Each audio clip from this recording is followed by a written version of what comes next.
आप लेख कैसे लिखे किसी भी चीज पर। लेख दो तरह के होते हैं, मानवकृत और मुद्राकृत। मानवकृत का मतलब समझिए किसी मनुष्य पर फोकस है, जैसे कि रामधारी सिंह दिनकर अपने प्रिय कवि, नेता, लेखक या कवि पर पूछता है, तो ये मानव जनित है। इसको लिखने के लिए क्या करना है, तो पहले उसका परिचय दीजिए जिसका लिख रहे हैं, शैक्षणिक बैकग्राउंड, उसके बाद कार्य क्षेत्र, कृति यानी उन्होंने क्या क्या लिखा है आज तक, और आलोचना, जम के बुराई और जम के अच्छाई को लिखिए।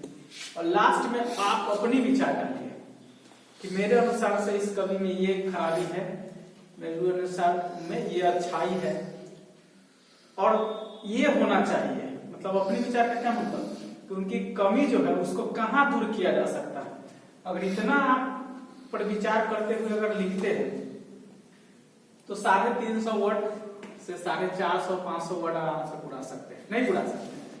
अब चलते हैं कि मुद्राकृत पर क्या लिखते हैं। तो मुद्दा आपको दे देगा, जैसे होली दे देगा, फेस्टिवल। जो मुद्दा है ना, हम लोग हर साल मनाते हैं। क्यों मनाते हैं?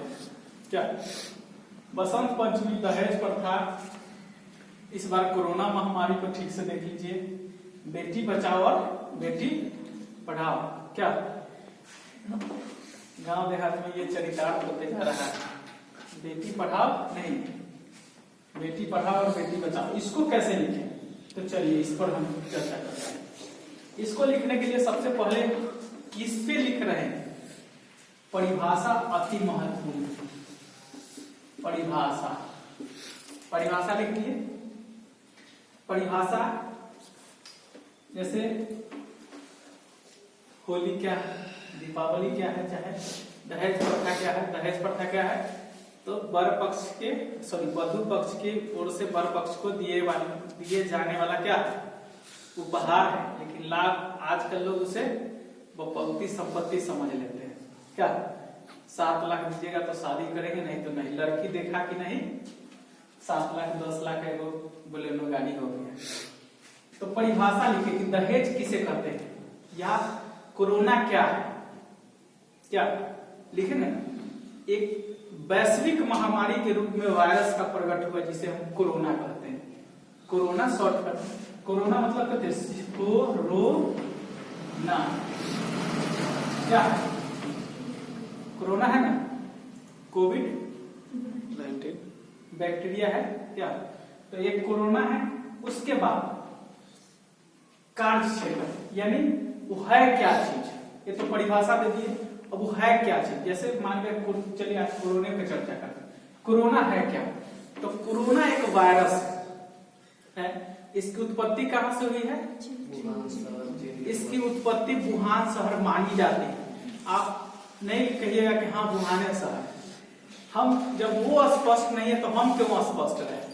वुहान शहर ऐसा माना जाता है कि इसकी उत्पत्ति वुहान शहर मानी जाती है। ये है एक वायरस है जिससे होता क्या है, क्या होता है, तो सर्दी खांसी हो जाता है, कंठ जाम हो जाता है, दर्द होने लगता है, और इसमें इंसान क्या करता है, छटपटाहट सा महसूस करता है।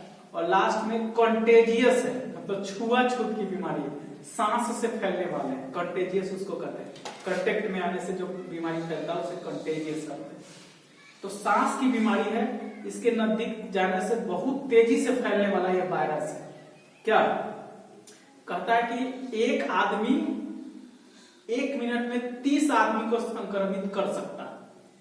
आप गए उसके पास तो उस अब है कि वो क्या है ये तो हम समझ गए, किस क्षेत्र में, तो पूरे ऑल ओवर इंडिया में लगभग फैला था। 1-2 देश छोड़ करके, जैसे सोमालिया, नीदरलैंड वगैरह छोड़ करके बाकी सब जगह।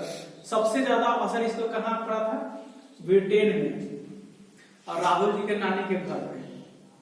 राहुल गांधी जी है ना, उनके नानी के घर में कस के पड़ा था।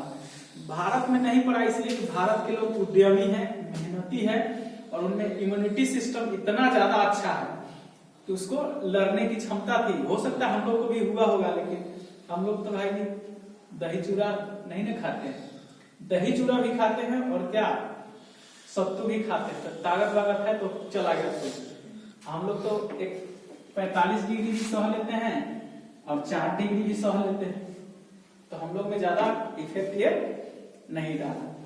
तो क्या है, ये हो गया।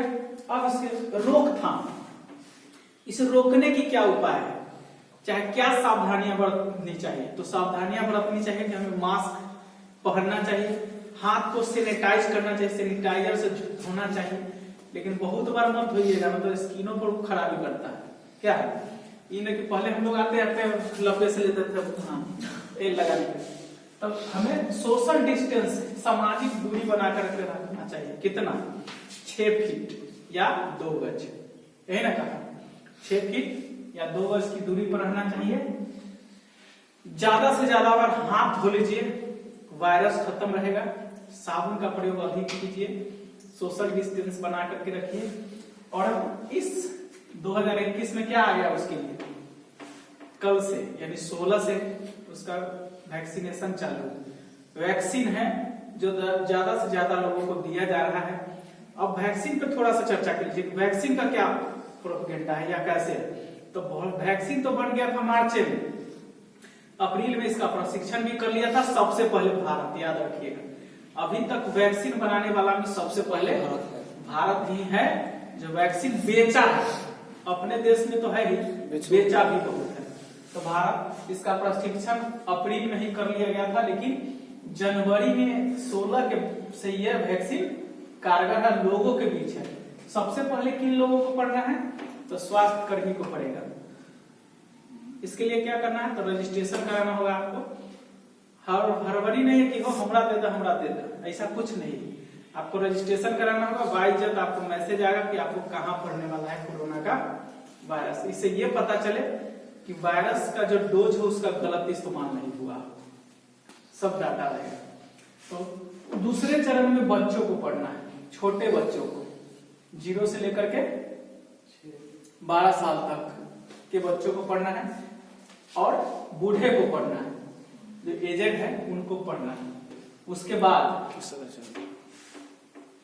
बाद थर्ड चरण, तब आम लोगों को पड़ेगा।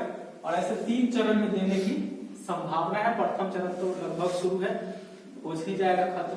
दूसरा और तीसरा चरण भी वैसा है। अब इसके बाद कोरोना को देश से कैसे भगाया जाए, तो साफ सफाई की बहुत जरूरत है, साफ सुथरा रहना बहुत जरूरत है। आप साफ रहिए, सोशल डिस्टेंस का पालन कीजिए, अच्छा से रहिए, घर से बिना मतलब का बाहर मत निकलिए, थूकदानी का प्रयोग कीजिए। कहीं कोई थू था कर देता है ना, अपने देश में ज्यादातर चला, गाड़ी चला रहा फूच मारता, शहर में दूसरे देश में जाइएगा फूच मारिएगा, आपको फाइन कर देगा, जुर्माना कर देगा। समझ गए, नहीं कीजिएगा। इसलिए सबसे ज्यादा गंदा देश अपना ही है। अपना से भी गंदा देश है पाकिस्तान, नेपाल, भूटान, समझ गए। नहीं, भूटान हम लोग से स्वस्थ है, साफ सुथरा। लेकिन बाकी जो विकसित देशों में देखिए एकदम नीट एंड क्लीन, किसी को कोई से मतलब नहीं है, हर चीज करने का प्रॉपर तरीका है, साफ सुथरा सड़क सब। तो कोरोना को सफाई से भी भगाया जा सकता है। एहतियात बरतिए, जो कहा गया है, एक न एक दिन हमें इससे निजात मिल जाएगा। जैसे पोलियो से मिल गया, टीबी से मिल जाएगा, 2025 तक मिल जाएगा ना।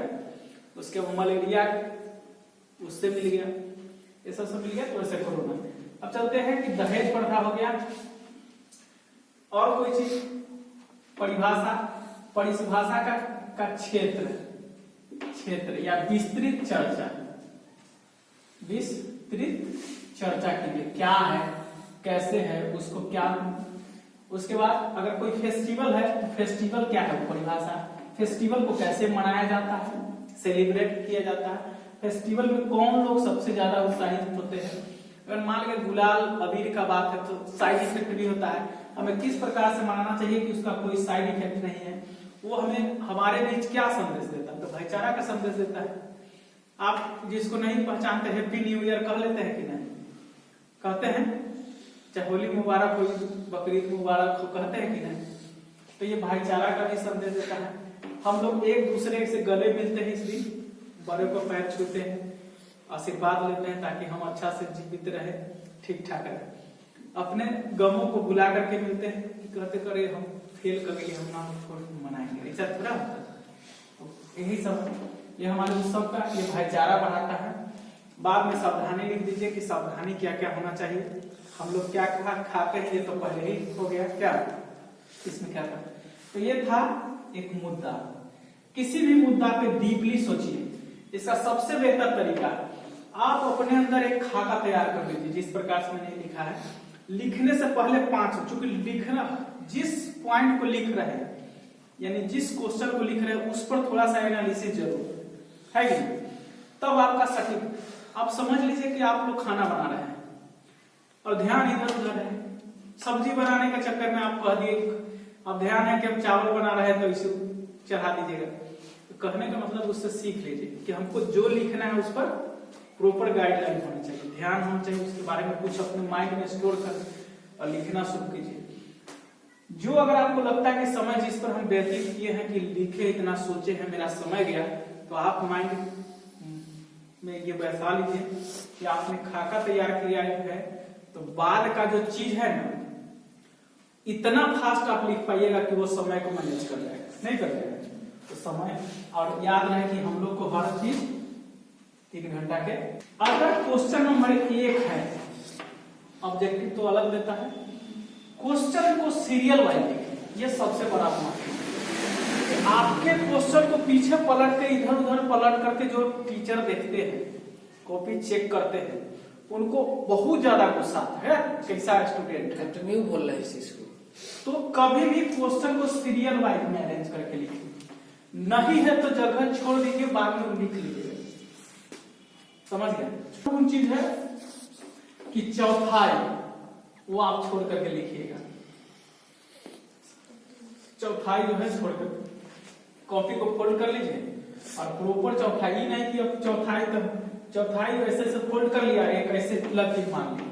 क्या जरूरत है? आप लोग इतने बच्चे भी तो नहीं है कि लकीर नहीं होगा तो इधर उधर चल जाएगा क्या? तो लकीर लाइन में लिखिए और प्रॉपर दूरी होना चाहिए, अक्षर दिखना चाहिए। अक्षर दिखिएगा, प्रॉपर लाइन में रहेगा, नंबर वो ऑटोमेटिक आपको देगा, इसमें कोई दिक्कत नहीं। देखा कि लड़का समझदार है, नंबर देगा।